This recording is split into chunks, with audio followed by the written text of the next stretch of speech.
नमस्कार, मैं प्रवीण अलावत हूं। आप सबकी खबर टीवी देख रहे हैं, जिसका पूरे देश को इंतजार था, हरियाणा प्रदेश को भी इंतजार था। लोकसभा चुनाव की तिथि की घोषणा है, आज हो चुकी है।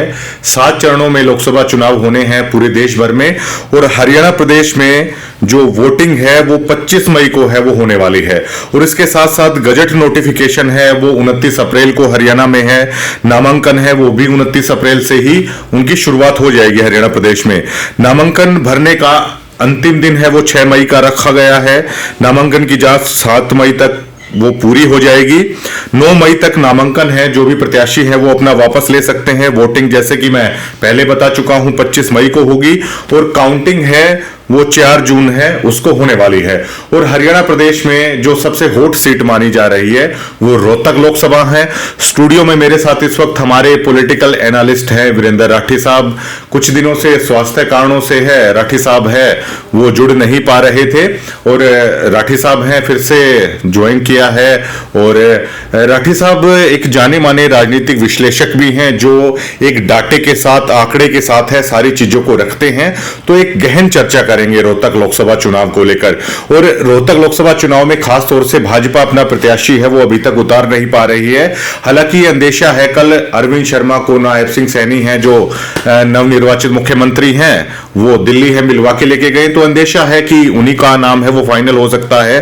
दीपेंद्र सिंह हुड्डा झज्जर में अपने 3 दौरे कर चुके हैं, झज्जर शहर के, जिसमें छोटे दुकानदारों से, व्यापारियों से है वो जन सरोकार कर रहे हैं। वहीं आज भूपेंद्र हुड्डा की धर्मपत्नी आशा हुड्डा जी, वो भी झज्जर में दीपेंद्र सिंह हुड्डा के लिए वोट मांगती हुई हैं, वो नजर आई है। तो तमाम पहलुओं पर है राठी साहब से चर्चा करेंगे। राठी साहब, सबसे पहले आपका स्वागत है। और आपका स्वास्थ्य अब कैसा है? आपका बहुत बहुत धन्यवाद। आपकी पूरी टीम को और आपके दर्शकों को मेरी तरफ से नमस्कार। स्वास्थ्य मेरा बिल्कुल ठीक है। पिछले 2-2.5 महीने से थोड़ी सी स्वास्थ्य में गिरावट थी जी, वो इलाज परमात्मा की दया से ठीक ठाक हो गया। अब कोई प्रॉब्लम मेरे को नहीं है। चलिए, सीधा सा सवाल ये है, रोहतक सबसे हॉट सीट है, सभी ये जानना चाहते हैं, अब तक आपका डाटा क्या कहता है, आपके आंकड़े क्या कहते हैं? रोहतक लोकसभा में दीपेंद्र सिंह हुड्डा की स्थिति कैसे मानते हैं भाजपा के मुकाबले? जब तक हरियाणा प्रदेश के अंदर इंडिया गठबंधन नहीं हुआ था, जो एक सीट आम आदमी पार्टी को कुरुक्षेत्र की उन्होंने सुशील गुप्ता के रूप में दी है जी, और 9 सीटों पे कांग्रेस ने चुनाव लड़ना था। उससे पहले जो हमने डाटा इकट्ठा किया था, जीत तो उस सर्वे के अंदर भी दीपेंद्र सिंह हुड्डा की थी, लेकिन वो जीत कम वोटों की थी। उसके बाद जो ही ये समझौता हुआ 9-1 का, वहीं से दीपेंद्र हुड्डा जी को एक बड़ा एज मिला, और उसका मुख्यतः एक ही कारण रहा। आप रोहतक शहर की स्थिति को देखिए, आम आदमी पार्टी की टीम तो वहां भी अच्छी है, झज्जर शहर के अंदर भी अच्छी है। हाँ। और गांव में कोई गांव ऐसा नहीं है जहां 10 से 15 परिवार आज आम आदमी पार्टी के साथ जुड़े हुए ना हो। करीब 50-60 हजार वोटों का बेनिफिट आम आदमी पार्टी के कार्यकर्ताओं का और उसके वोटरों का पूरी कॉन्स्टिट्यूंसी के अंदर 9 हल्के के अंदर, पार्लियामेंट्री के अंदर दीपेंद्र हुड्डा जी को मिलेगा। जो इनका जीत का मार्जिन था वो हमें बढ़ता हुआ नजर आ रहा है। जो पर्सनल सरोकार कर रहे हैं, आज तो खुद आशा हुड्डा है, वो भी दीपेंद्र हुड्डा के लिए वोट मांगने के लिए आई हुई हैं। तो उसमें क्या है, एक शिकायत चलती थी कांग्रेस में कि 5-6 आदमियों से घिरे रहते हैं, अंतिम पंक्ति तक है नहीं जा पाते हैं, बिल्कुल स्पेस है, दूर है। जो पर्सनल सरोकार हो रहा है व्यापारियों के बीच में, उससे राठी साहब क्या प्रभाव मानते हैं? उसका एक जबरदस्त फायदा दीपेंद्र हुड्डा जी को झज्जर के अंदर मिलने वाला है। 3 दौरे अब तक ये कर चुके हैं, लेकिन जब भी ये दौरा करने के लिए आते हैं तो 7 से 8 घंटे लगाते हैं। हाँ। और प्रत्येक दुकानदार से बात करते हैं, खुल के बात करते हैं, 10 से 15 मिनट तक एक दुकान के अंदर ये लगाते हैं। हाँ। उसमें सबसे अच्छी बात मैं ये मानता हूँ कि दीपेंद्र हुड्डा के ऊपर एक आरोप लगता था जी, कि जो इनके कार्यकर्ता हैं, जहाँ दीपेंद्र जी जाते हैं कि वही इनको घेर लेते हैं। हाँ। आम वोटर से कभी मिलने नहीं देते। हाँ। उस गैप को दीपेंद्र हुड्डा जी ने समझा कि ये दूरी गलत है, और इन्होंने अपने कार्यकर्ताओं से कहा कि आप पीछे रहो, मैं हर वोटर से मिलना चाहता हूँ, आपका सम्मान मेरे दिलों के अंदर है, सभी कार्यकर्ताओं का। हाँ। लेकिन आम जनता जो मेरी वोटर है, हाँ, इसके बीच में और मेरे बीच में आप बाधा बनने का प्रयास ना करो। हाँ। और इसी चीज को उन्होंने अपना करके झज्जर के अंदर इस पद्धति को अपनाया। हाँ। और उसका जबरदस्त फायदा जिसको हम कहते हैं कि बहुत से लोग ये भी, उनके जाने के बाद हमने जो लोगों से बातचीत की है, तो लोगों ने पिछले चुनाव का भी कहीं न कहीं पश्चाताप किया है कि बहुत बड़ी भूल हमारे से होगी जाने में या अनजाने में, कि इस भूल को हम दोबारा नहीं दोहराएंगे। और खाली इससे एमपी के चुनाव में ही फायदा नहीं होगा। बहुत निकट समय में विधानसभा का चुनाव भी हरियाणा प्रदेश के अंदर होना है, अक्टूबर के अंदर। तो जो स्थानीय कांग्रेस के नेता हैं, जो एमएलए के टिकटार्थी हैं, उनको भी इस चीज का बड़ा फायदा मिलने वाला है। दुष्यंत चौटाला और पूर्व मुख्यमंत्री मनोहर लाल खट्टर के बीच है कल मुलाकात हुई है, खैर इस पे भी आएंगे। लेकिन संजय भाटिया है नायब सिंह सैनी के साथ प्रदेश अध्यक्ष बनाए गए थे। उसके बाद आज बात चल रही है कि मनीष ग्रोवर को है, संजय भाटिया को बदल के है वो प्रदेश अध्यक्ष बनाया जा सकता है। क्या इसका अंदेशा राठी साहब ये मान के चले कि पंजाबी वोट बैंक को कहीं ना कहीं ये लगा के चला जा रहा है कि रोहतक में कहीं इस वोट बैंक खिसक ना जाए, तो उसको लेकर मनीष ग्रोवर का जो जिक्र है क्या इसलिए आगे चल रहा है, आप क्या मानते हैं? देखो, राजनीतिक पार्टियां जो है ना, उनके पास एक बहुत बड़ा थिंक टैंक होता है। अगर ये अपने आप को सेफ जोन में मानते तो ना तो इनको मुख्यमंत्री बदलने की आवश्यकता थी। मुख्यमंत्री चेंज किया है तो कहीं न कहीं डर इनके मन में था कि भाई मनोहर लाल खट्टर जी के कारण कुछ हमें नुकसान हो सकता है। वो दाव इन्होंने खेल लिया।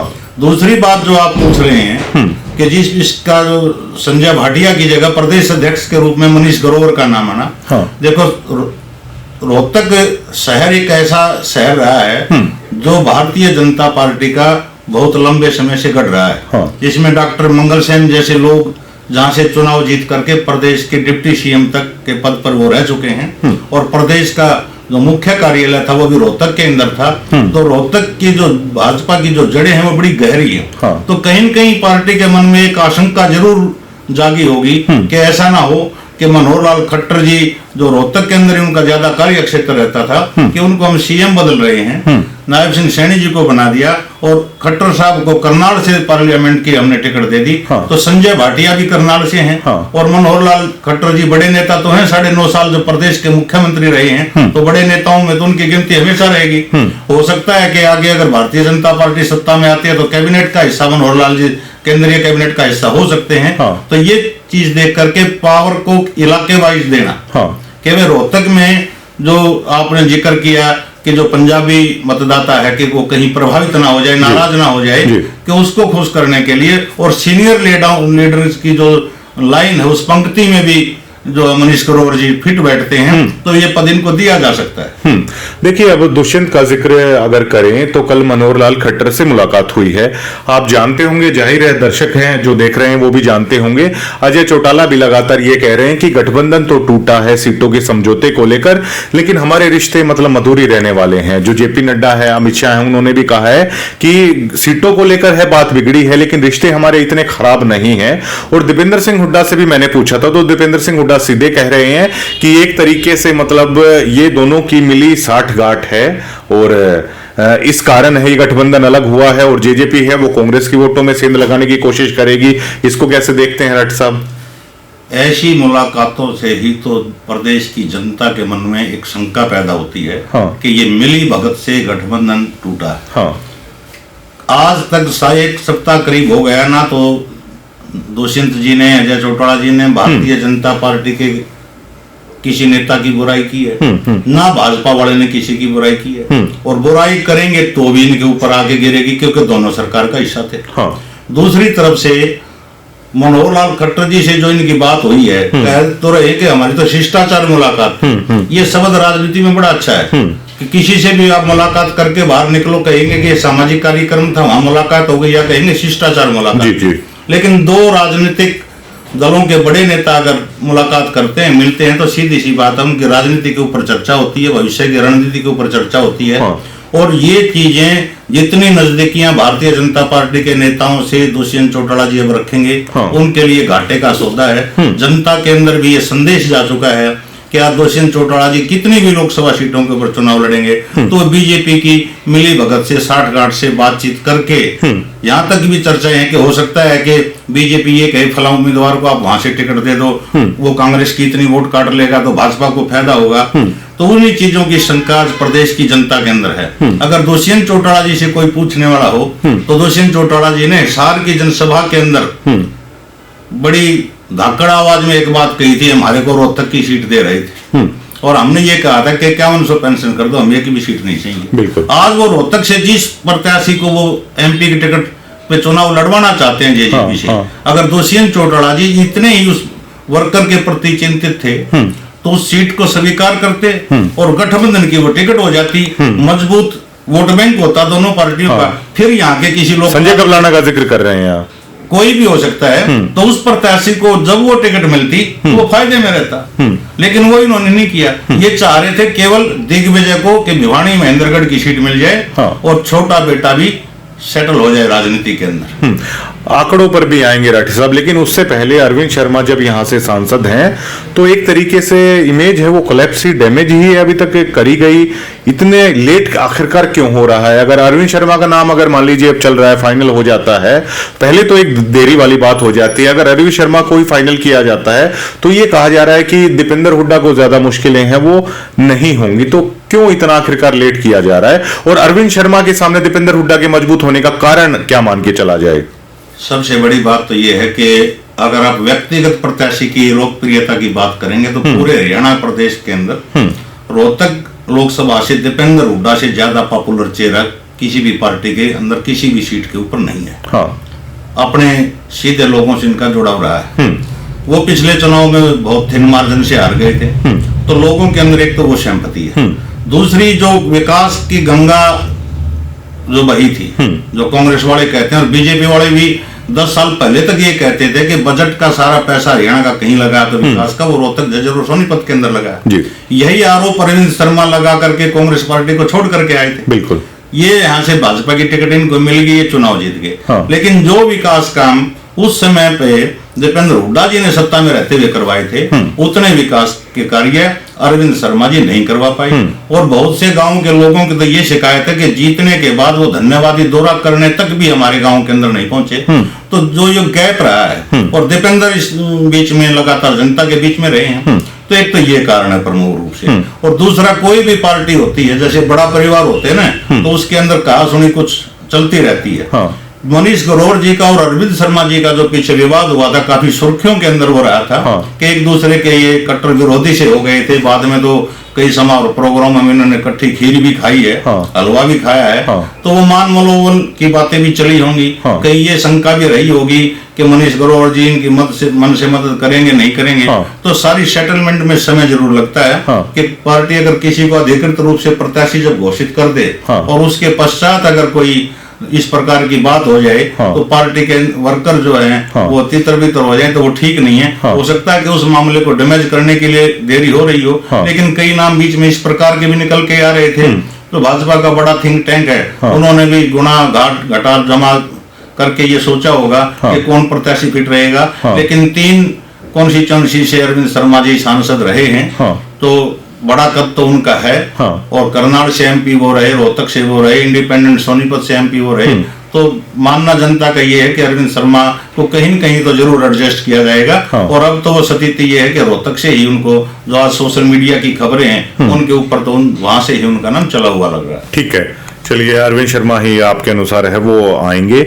राठी साहब, अगर आंकड़ों की बात की जाए, कोसली से 74-75 हजार के बीच का जो मार्जिन था, कोसली को लेकर आप भी जाते होंगे, तमाम लोग हैं, पूछते हैं, हमसे भी पूछते हैं, कोसली का रुख है क्या, मिजाज है कोसली का बदला है क्या, मान के चला जाए? कोसली के अंदर ये है कि दीपेंद्र हुड्डा के प्रति नरम रुख जरूर हुआ वहां के लोगों का। कारण इसका क्या है? इसका सबसे बड़ा कारण, एक तो इन्होंने कोसली के अंदर पीछे भी अगर विकास काम देखते, लेकिन वो चुनाव थोड़ा सा दूसरे प्रकार का था, ठीक है, उसका चर्चा हम नहीं करना चाहेंगे। दूसरी बात, एक वहां कोसली के बड़े नेता थे जगदीश यादव जी, जो 1996 में चौधरी बंसीलाल की सरकार में मंत्री थे। उन्होंने कांग्रेस पार्टी ज्वाइन की।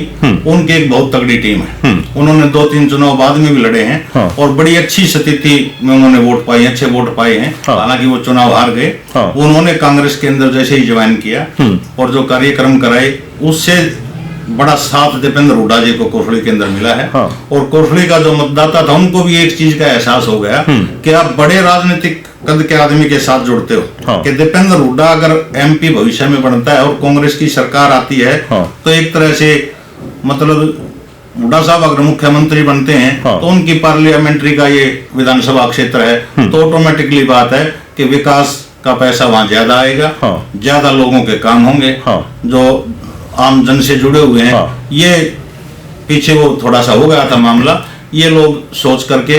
दूसरा, इनकी एक अपनी शराफत कि वह दीपेंद्र हुड्डा से कोई भी आदमी मिलता है या कोई मिलने जाता है, ये मिल जाते हैं। अरविंद शर्मा जी ज्यादा पब्लिक के टच में नहीं रहे।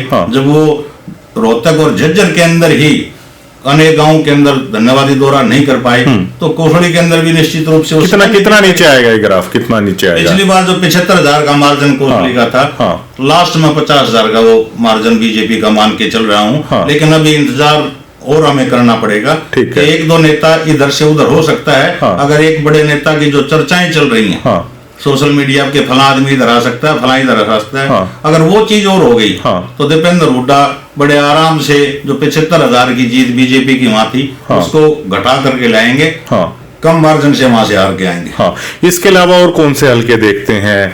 किलोई से उतनी नहीं मिली थी, लेकिन मिली थी 44-45 हजार की। उसके बाद बेरी था जिसने सेकंड लीड दी थी 26,000 के तकरीबन।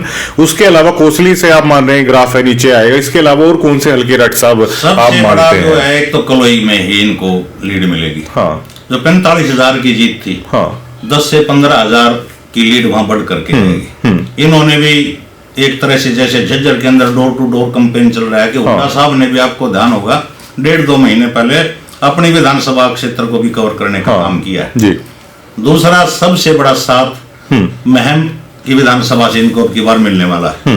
पिछले चुनाव में वहां से करीब 16,000 वोटों की लीड दीपेंद्र हुड्डा जी की थी, और अब की बार उसको लोग 30,000-32,000 की लीड मान करके चल रहे हैं। उसका सबसे बड़ा जो कारण है वो ये है, पिछले चुनाव में बलराज कुंडू भारतीय जनता पार्टी में थे और शमशेर खरकड़ा भी भारतीय जनता पार्टी में थे। कांग्रेस पार्टी के इकलौते टिकटार्थी और उम्मीदवार थे वो आनंद सिंह दांगे ही थे। और जब लोकसभा का चुनाव पहले आया तो शमशेर खरकड़ा ने भी भविष्य की टिकट पाने के लिए जी जान लगाई और बलराज कुंडू ने भी लगाई।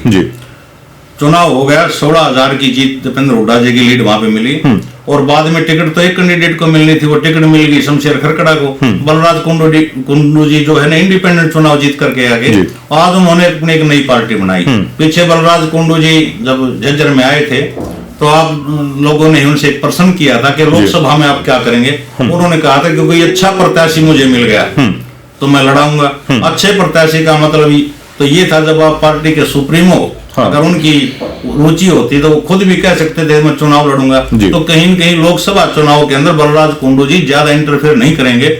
ऐसे बहुत से समर्थक हैं बलराज कुंडू के जो पीछे दीपेंद्र हुड्डा जी की कोठी के ऊपर 2-3 महीने पहले मिलके आए थे, और रास्ते में जब वापिस आ रहे तो किसी ने कुंडू साहब को बता दिया कि देखो ये तो कांग्रेस में शामिल हो गए। और अगले दिन मीडिया के सामने बैठ करके उन लोगों ने बयान दिया कि भाई एमएलए के चुनाव में तो हम बलराज कुंडू के साथ रहेंगे, एमपी के चुनाव में हम दीपेंद्र हुड्डा को साथ देने के लिए वहां गए थे। तो कहीं न कहीं बलराज कुंडू भी एक सॉफ्ट कॉर्नर दीपेंद्र हुड्डा के प्रति रखेंगे, और उसका यही कारण मैं मानता हूं कि महम विधानसभा क्षेत्र की जीत 30 से 32,000 की वहां पे निकलेगी। और अब की बार तो खुद दीपेंद्र हुड्डा जी ने भी जैसे door to door campaign proper Maham शहर के अंदर भी किया है, गांव के दौरे उनके अभी बाकी हैं, और लोगों को भी ये लग रहा है कि भाई पिछले चुनाव में हमसे एक भूल हो गई, उस भूल को हम सुधारेंगे। तो एक लीड इनकी वहां पे बढ़ेगी। रही झज्जर की बात, 5,000 की लीड उनकी यहाँ से आई थी। अब की बार जिस प्रकार की कैंपेन यहाँ चल रही है तो इस मार्जिन को भी वो 7 से 8,000 ज्यादा बढ़ा करके लीड लेकर के आएंगे। यानी कि 12 की या 13,000 की जीत वो झज्जर से मैं मान करके चल रहा हूँ। बादली विधानसभा क्षेत्र की जो आप बात कर रहे थे, बादली की जो पिछली जीत आई थी वो 15,000 वोटों के आसपास आई थी। वहां भी स्थिति अब की बार काफी अच्छी लोकसभा के अंदर इनकी रहेगी, वो भी 7 से 8,000 की लीड बढ़ेगी। और बेरी की विधानसभा जो किलोई के बाद सबसे मजबूत गढ़ दीपेंद्र हुड्डा का था, वो आपका बेरी विधानसभा क्षेत्र था। और बेरी विधानसभा क्षेत्र से 25,000 वोटों की जो लीड आई थी, अब की बार उसमें 10,000 का इजाफा और होने वाला है। हमारे जो हम घूम रहे हैं, जनता से संपर्क कर रहे हैं, उनके हिसाब 35,000 की लीड यहाँ से आ रही है। 25,000 की लीड को कोसड़ी से प्रॉपर ये काट रहे हैं। बादरगढ़ की स्थिति थोड़ी सी बदली है, पीछे जो घटनाक्रम हुआ उससे तो एक बड़ा नेता का दुनिया से चले जाना, और क्या पता वो परिवार अब राजनीति में सक्रिय कितना रहेगा कितना नहीं रहेगा, चुनावी राजनीति करेंगे नहीं करेंगे, तो वो भी कहीं न कहीं उनके जो कार्यकर्ता हैं असमंजस में रहेंगे। अभी तो वो इस स्थिति में नहीं कि भाई किसी पार्टी के लिए प्रचार प्रसार की उन्होंने ना किसी पार्टी को छोड़ा है ना किसी को प्रॉमिस किया हम आपका साथ देंगे। दूसरा फिर कलानौर विधानसभा की आप बात करोगे तो वहां से भी करीब 4,500-4,400 वोटों से दीपेंद्र हुड्डा जी हार के आए हैं। कलानौर के अंदर अभी इन्होंने एक सम्मेलन किया था, रविदास जयंती वहां मनाई गई थी, लेकिन उस जयंती की भीड़ को अगर हम देखेंगे और टोटल उसमें रविदासिया समाज था, तो वो भीड़ भी ये इंगित करती है कि कलानौर से जो हार के आए थे वहां से कम 5 से 7 हजार वोटों की लीड जरूर लेकर के आएंगे। तो ये सारे आंकड़े हमारे अनुसार इस प्रकार से बैठते हैं कि दीपेंद्र हुड्डा जी कंप्लीटली सेफ जोन में पार्लियामेंट के चुनाव में अब की बार रहने वाले हैं। बेरी से रट साहब आपने कहा कि 10,000 की लीड है, ज्यादा होने वाली है, किन मुख्य चेहरों का इसमें योगदान होगा? मुख्य चेहरों में तो देखो, एक तो युवा टीम जी, डॉक्टर साहब तो वहां से सीटिंग एमएलए हैं, 6-12 एमएलए बन चुके हैं वहां से, वो तो हैं ही। दीपेंद्र हुड्डा की एक अपनी पॉपुलरिटी भी है जी, लेकिन प्रमुख रूप से जो पिछले कार्यक्रम हुए हैं, तस्वीर अहलावत एक लड़का है, डिगल गांव से है, जिस प्रकार से वो मेहनत कर रहा है, कई बार कोई लोग तो साइलेंट मेहनत करते हैं, कुछ जनता में केवल चेहरा दिखाने के लिए मेहनत करते हैं, लेकिन मैं तस्वीर की इस चीज में साइलेंट मेहनत मानता हूँ। वो ज्यादा अपना चेहरा दिखाने में विश्वास नहीं रखते या पोस्टरबाजी में विश्वास नहीं करते।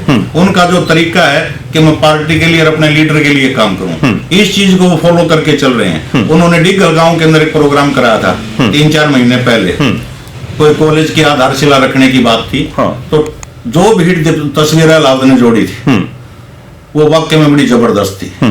ऐसी जनसभाएं इलेक्शन टाइम पे देखने को मिलती हैं, वो बगैर इलेक्शन के जनसभा थी, लेकिन तस्वीर अहलावत ने उसमें भी अपने चेहरे को कहीं आगे नहीं, स्टेज पे भी नहीं आए, स्टेज पे भी नहीं आए थे।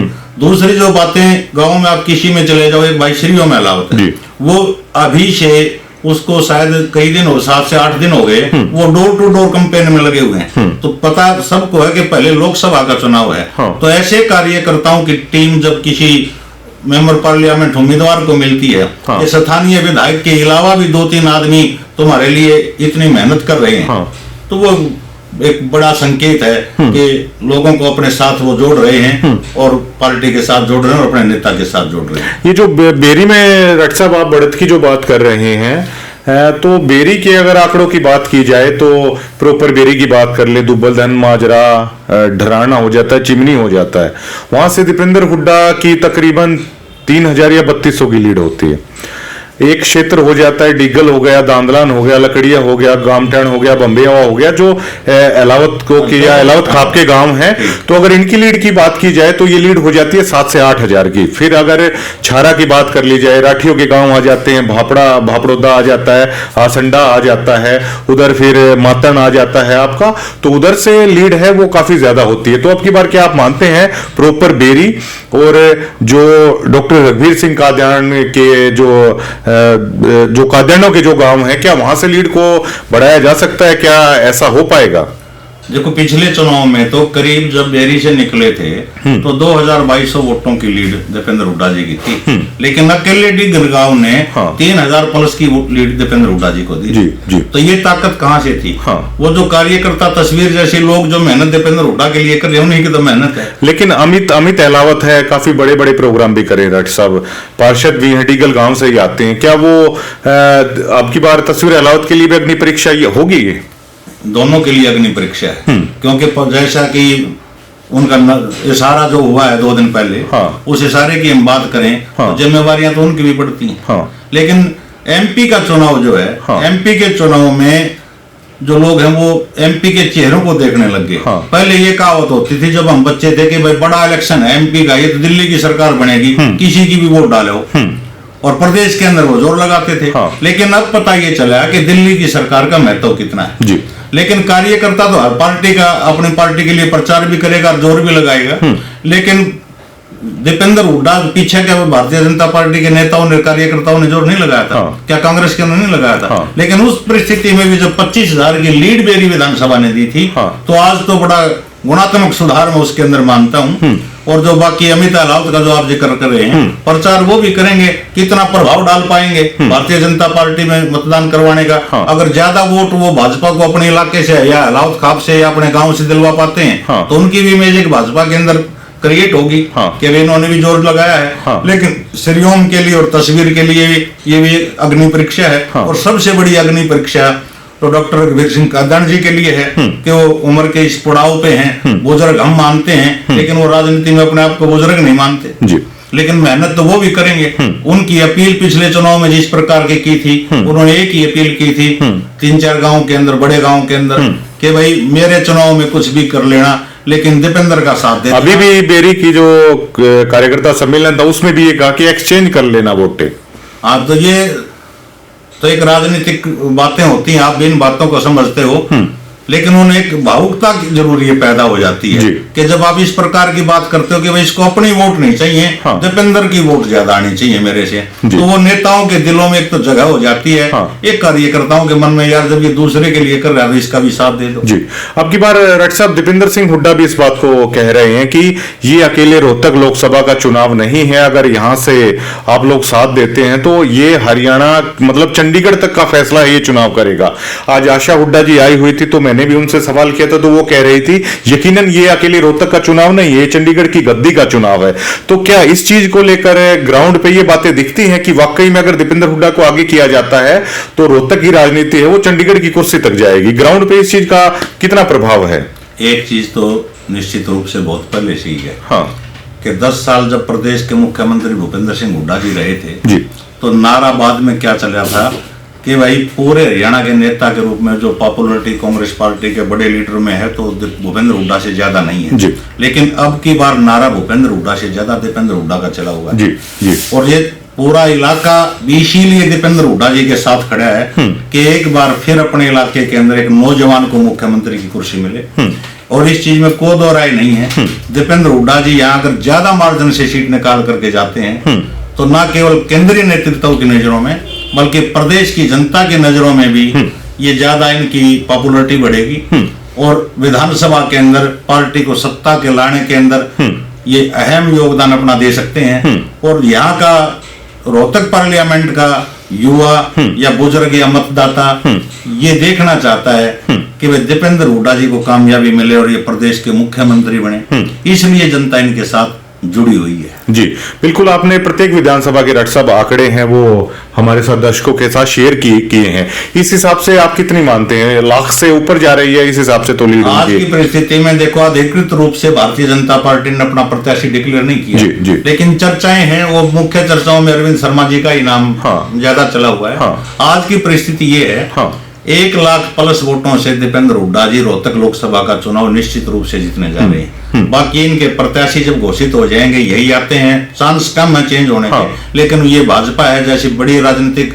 घटनाक्रम जो पीछे पैदा हुए इस प्रकार से कि कोई और घटनाक्रम हो जाए, कोई दूसरा प्रत्याशी आ जाए तो परिस्थितियां ऐसी भी हो सकती हैं कि ये लीड बढ़ भी जाए या कोई ऐसा प्रत्याशी आ जाए कि लीड कुछ कम भी हो जाए, लेकिन पूर्ण रूप से दीपेंद्र हुड्डा जी रोहतक लोकसभा से सेफ जोन में हैं। डॉक्टर साहब, पिछली बार का अगर दीपेंद्र हुड्डा का चुनाव अगर याद किया जाए ना तो उस वक्त 6 महीने पहले ही चाहे उप मुख्यमंत्री थे उत्तर प्रदेश के केशव प्रसाद मौर्य हैं वो भी आने लग गए थे, संजीव बालियान हैं उन्होंने भी मोर्चा संभाल लिया था। तो अब की बार ऐसा नजर नहीं आ रहा है कि देश के अलग अलग हिस्सों के जो नेता थे ना तो वो रोहतक लगातार दौरे कर रहे थे, मीटिंग कर रहे थे। तो क्या अब की बार भाजपा को इस बात का एहसास है कि इतना ज्यादा फायदा नहीं है? शायद भाजपा को भी एहसास है। और कल आप अजय सिंह चौटाला जी का एक बयान सुनो। अजय सिंह चौटाला ने किसी टीवी चैनल के ऊपर इंटरव्यू में कहा कि भाई भाजपा हमें रोहतक की सीट दे रही थी। तो उस पत्रकार ने ये पूछा क्या चौटाला साहब जो रोहतक की सीट दे रही थी क्या भाजपा वहां भयभीत है दीपेंद्र हुड्डा से? तो उन्होंने एक बात कही, भयभीत है तभी तो हारी हुई सीट हमें दे रही थी। ठीक है, तो एक तरह से ये तो उन्होंने भी संकेत दे दिया कि भाजपा के साथ तो रोजाना उनकी ट्यूनिंग थी, पार्टी का सरकार का हिस्सा थी, सारी चर्चाएं उनके साथ होती थी कि हम कहाँ मजबूत हो सकते हैं, कहाँ कमजोर हैं। तो कमजोर कड़ी तो भाजपा ने कोई न कोई माननी है। और दुष्यंत चौटाला जी के पास अगर ये होता कि भाजपा यहाँ मजबूत है और तेरे को ये सीट ऑफर कर रही है तो बड़े आराम से ले लेते। उनको भी ये लगा कि भाजपा की सबसे कमजोर अगर कोई सीट आ जाए तो वो रोहतक की है और यहाँ आप तो जेजेपी को फंसाया जा रहा है, इसलिए उन्होंने इसको स्वीकार नहीं किया, सरकार से बाहर जाना उचित समझा। आज डॉक्टर साहब अभय सिंह चौटाला ने भी ऐलान कर दिया है कि कुरुक्षेत्र विधानसभा से लड़ेंगे, गठबंधन में कांग्रेस पार्टी और सुशील गुप्ता वहां से उम्मीदवार हैं। तो अभय चौटाला के इस रुख को कैसे देखा जाए? किसका डैमेज होगा, कांग्रेस का, सुशील गुप्ता का? नुकसान तो वहां कांग्रेस को ज्यादा होगा क्योंकि भारतीय जनता पार्टी जो अपने नायब सिंह सैनी जी प्रदेश के मुख्यमंत्री बने हैं वो कुरुक्षेत्र लोकसभा से ही सांसद थे जी। तो एक तो उस इलाके का मुख्यमंत्री बनना जी, भारतीय जनता पार्टी के लिए प्लस पॉइंट है जी। दूसरा, अगर नवीन जिंदल के परिवार से कोई सदस्य वहां पे चुनाव मैदान में आता है, हाँ। तो नवीन जिंदल परिवार का भी वहां बहुत गहरा प्रभाव रहा है। हाँ। खुद ओम प्रकाश जिंदल जी वहां से एमपी रहे हैं, नवीन जिंदल जी एमपी रहे हैं। हाँ। और आज उनकी घरवाली चुनाव लड़ती है नवीन जी की, या वो खुद आते हैं, हाँ। वो एक अलग मैटर है। लेकिन भाजपा को मैं वो सीट में सेफ जोन में मान के चल रहा था। एक मुकाबला होने की उम्मीद हो गई थी सुशील गुप्ता की और कांग्रेस के गठबंधन से, लेकिन वो अचानक आज अभय चौटाला जी का मैदान में आना, तो कहीं न कहीं जो कांग्रेस का कोर वोटर था, जो पार्टियों के समझौते में कुछ वोटर ऐसे उधर नहीं जाना पसंद करते, तो वो वोटर हो सकता है कि अभय चौटाला की तरफ आ जाए। पिछली बार अर्जुन चौटाला ने मेरे ख्याल से 75,000 वोटें भी हासिल की थी, उधर से लोकसभा का चुनाव लड़े थे। पहले अभय चौटाला जी ने भी एक बार नवीन जिंदल के खिलाफ चुनाव लड़ा था और 1,60,000 वोटों से आ रहे थे। तो 1,60 का मार्जिन पार्लियामेंट के अंदर को घना ज्यादा बड़ा मार्जिन नहीं, वोटें तो है मतलब इन लोग के वहां पे, वहाँ वोटर हैं, वहाँ कार्यकर्ताओं की एक टीम भी इनके पास है। लेकिन चुनाव को ये जरूर बनाएंगे कि ताकि फाइट नजर आए। लेकिन इसको नुकसान जो मैं मानता हूँ सुशील गुप्ता जी को अभय चौटाला के चुनाव लड़ने से होने वाला है। डॉक्टर साहब, चुनाव जैसे जैसे नजदीक आ रहा है, नेता जैसे थे वैसे नजर नहीं आ रहे। अशोक तंवर ने आज खूनी मारी है कार्यकर्ता को, कैसे देखते हैं इन बातों को? ये तो देखो, जब नेता भीड़ में रहता है, सुबह निकलते हैं, शाम को जाते हैं। आज सबके हाथ में जो है वो वीडियो कैमरा है, मोबाइल है, सेल्फी सिस्टम है, तो ये भी परेशान हो जाते हैं। लेकिन उसको आराम से भी कहा जा सकता था, और वो वीडियो काफी वायरल आज हो रखी है। इससे तो व्यक्तिगत रूप से तो इस बात को कोई सराहेगा नहीं। और अशोक तंवर जी को भी शायद किसी बड़े नेता ने, बीजेपी के ने कहा होगा कि इस व्यवहार में थोड़ा सा सुधार करो, ये अच्छी बात नहीं। अच्छा डॉक्टर साहब, एक चीज मैं ये भी आपसे पूछना चाहूंगा, कांग्रेस के एमएलए मेहनत करेंगे दीपेंद्र सिंह हुड्डा के लिए? पिछली बार शायद कम ही थी, करेंगे जी जान से मेहनत? अपनी सीट पक्की करनी है और टिकट पक्की करनी है तो कौन नहीं करेगा। क्या इस चुनाव में भी अगर दीपेंद्र हुड्डा जी के साथ कहीं गड़बड़ रह गई, और जिस हल्के से गड़बड़ रह गई, तो वो एमएलए ये मत मान के चलना कि आगामी टिकट तेरी पक्की और तेरी जीत पक्की, उसको खींच के लिया जाएगा। ऐसा नहीं लग रहा आपको कि पूरा ही फोकस चौधरी भूपेंद्र सिंह हुड्डा का, दीपेंद्र सिंह हुड्डा का, पूरे परिवार का फोकस केवल रोहतक लोकसभा सीट को लेकर है? इसकी क्या वजह है? देखो, सबसे पहला तो अपना घर ही मजबूत होना चाहिए। प्रदेश के अंदर तो ये 5 साल से घूम ही रहे हैं, अब भी जनसभा करेंगे जब से नॉमिनेशन फाइल होने लग जाएंगे। लेकिन उनको कहीं कहीं तो देखो, कहते हैं दूध का जला जो है ना, छाछ को भी फूंक मार के पीता है। एक बार झटका लग गया दीपेंद्र हुड्डा जी को, उससे पिछले चुनाव में दीपेंद्र हुड्डा जी एक बार भी वोट मांगने नहीं आए, फिर भी चुनाव जीत गए थे। पिछली बार पूरी मेहनत की, सभी कार्यकर्ताओं ने की, फिर भी हार नसीब हुई। तो कहीं न कहीं मन में तो वो डर रहेगा कि ज्यादा ओवर कॉन्फिडेंस नहीं होना जी। और जो नेताओं की आप बात कर रहे हो, स्थानीय नेताओं की, स्थानीय नेता तो अब की बार ये लगे हुए हैं कि 10 साल से सत्ता के बाहर हैं। बहुत ही कम मार्जिन से कांग्रेस पार्टी सत्ता से चूकी थी पिछले चुनाव में। 5-7 सीटें ऐसी थी, 1,000-1,500-2,000 तक का मार्जिन था, कि वो चूक अब की बार ना रहे। और ये मानते हैं कि इतनी मेहनत कर दो कि ताकि दीपेंद्र हुड्डा जी बड़े मार्जिन से जीत जाएं, और कांग्रेस पार्टी की फिर से एक हवा हरियाणा प्रदेश के अंदर बने, और हमारी सरकार बने तो बहुमत से बनेगी। कि जो 5-7 थोड़ी भी वोटों का जो मार्जिन था, कि वो फिर से वो इस प्रकार की परेशानी का सामना हमें ना करना पड़े। और सत्ता में जाएंगे तो स्थानीय नेताओं को ये पता है कि भाई पार्टी की हवा होगी तो तुम्हारी जीत के ऊपर भी पक्की मोहर लगेगी। जेजेपी को खत्म मानते हैं आप, और जब ये गठबंधन टूटा तो मुख्य चूक है दुष्यंत से क्या हुई? ये खामोशी से छाई पूरा दिन भर, एक दिन पूरा खामोश रहे। दुष्यंत जी से ये हुई, उनको ये आभास था आखिरी समय तक कि एक सीट तो ये तुम्हारे को जरूर देंगे, और वो सीट मांग रहे थे वो भिवानी महेंद्रगढ़ की, कि अपने छोटे भाई दिग्विजय को वो ऐलान भी कर चुके थे कि अगर परमिशन मिल गई तो डॉक्टर अजय सिंह जी चुनाव लड़ेंगे, उनको अनुमति नहीं मिली तो फिर दिग्विजय जी चुनाव लड़ेंगे। एक तरह से ऐलान हो चुका है। लेकिन वो इस चीज को समझ नहीं पाए कि भारतीय जनता पार्टी पिछले 6 महीने से बार बार एक ही नारा दे रहे हैं कि हम 10 की 10 सीटें लड़ेंगे और 10 की 10 जीतेंगे। नारा तो इन्होंने दिया। बिल्कुल। इसमें सबसे बड़ी चूक मैं ये मानता हूं कि अगर 1 महीने पहले वो एक अल्टीमेटम भारतीय जनता पार्टी की सरकार को देते कि मेरा मुद्दा, सबसे बड़ा मुद्दा 5100 वृद्धावस्था पेंशन का था जी, या मेरा मुद्दा एस्टेट का था, मैं इसको खत्म करूंगा। इन 3-4 प्रकार के जो उनके मैनिफेस्टो के मुद्दे थे कि इसको 1 महीने का 1.5 महीने का मैं आपको समय देता हूं, अगर ये मेरी मांग मानी जाती है तो ठीक है, अगर मांग नहीं मानी गई तो मैं आपसे समर्थन विड्रा कर लूंगा। अगर ये चुनौती देते और फिर इन कि इस काम को ना किया जाता और फिर जनता के बीच दोषी चौटाड़ा जाते तो प्रदेश की जनता और जो वोटर है वो बड़ा भोला भाला सा वोटर है, साधारण सा वोटर है जी। तो वो एक भरोसा उनके मन में ये आता कि दोषियंत ने तुम्हारी लड़ाई के ऊपर तुम्हारे हितार्थ जो 51 पेंशन होनी थी कि बीजेपी सरकार से समर्थन वापस ले लिया, लेकिन इस मौके को वो कैच नहीं कर पाए। दो बड़ी चूक दोषियों से हुई। पहले किसान आंदोलन के अंदर खुल करके किसानों के साथ नहीं आना, अटपटे बयान देना कि ये तो वापस नहीं हो सकते, ये नहीं हो सकता, बीमारी तक बताया किसान आंदोलन, और वो वापस तक देश के प्रधानमंत्री ने वो कानून लेने पड़े। लेकिन इस मौके को भी वो चूक गए और उनकी बड़ी राजनीतिक भूल मैं इस चीज को मानता हूं और इसका खामियाजा दोषी जी को इस लोकसभा चुनाव के अंदर भी भुगतना पड़ेगा और विधानसभा चुनाव के अंदर भी भुगतना पड़ेगा। बहुत बहुत शुक्रिया राठी साहब वक्त देने के लिए। वीरेंद्र राठी साहब थे और रोहतक लोकसभा चुनाव को लेकर भी और हरियाणा के मौजूदा राजनीतिक हालात हैं उनको लेकर भी है मैंने इनसे बात की। और देखिए हर रोज नए घटनाक्रम है हरियाणा प्रदेश की राजनीति में हो रहे हैं और आज कुछ ऐसा चला कि आज मंत्रिमंडल की शपथ है वो भी लेने वाले थे, लेकिन निर्दलीय विधायक हैं उनमें इस बात की भी नाराजगी हो गई कि मतलब 6 महीने बचे ही हैं विधानसभा चुनाव को भी, तो निर्दलीय विधायक चाहते हैं कि हमें भी मंत्रिमंडल में शामिल किया जाए। तो बीजेपी के लिए अंदर खाते भी है ना, ये कहा जा सकता है कि कुछ शायद कुछ ठीक ठाक है वो चल नहीं रहा है और नित्य नए घटनाक्रम है हरियाणा प्रदेश की राजनीति में हो रहे हैं और आगे इनकी घटने की संभावना नहीं है बल्कि बढ़ने की संभावना ही है।